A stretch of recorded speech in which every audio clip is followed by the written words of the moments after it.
Conseil national de l'ordre des médecins. C'est beaucoup plus l'activité de la relance des activités du cinquantenaire, hein, la récupération de l'hôpital cinquantenaire par les gouvernements congolais.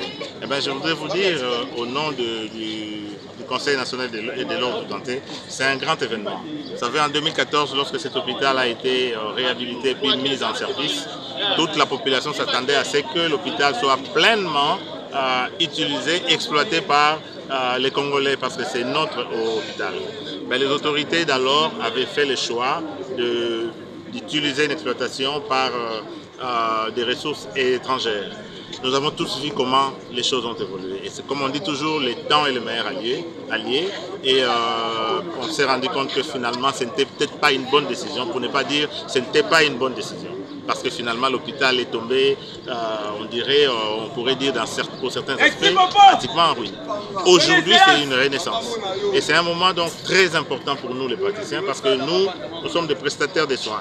Et donc, plus nous avons des hôpitaux, mieux ça vaut. Et plus nous avons des hôpitaux équipés, relevés comme celui-ci du troisième, un hôpital tertiaire, mieux c'est important pour nous. Et plus nous avons un hôpital qui peut prendre en charge nos patients et surtout aussi dans le cadre de la maternité gratuite, tel que nous avons vu, visiter l'hôpital, 22 couveuses, un grand hôpital, un grand espace lié à la gynécologie obstétrique et donc à l'activité de l'accouchement, mais c'est quelque chose d'extrêmement important. Au-delà de cela, tout ce que cela peut offrir comme soins, chirurgie à cœur ouvert directement opérationnel, comme m'a dit le coordonnateur en charge de la relance des activités de cet hôpital, et tout ce qu'il y a comme offre de soins ici, c'est extrêmement important. Et donc pour nous, aujourd'hui, 22 décembre, c'est vraiment une renaissance et c'est un grand moment pour les prestataires de soins et pour notre population.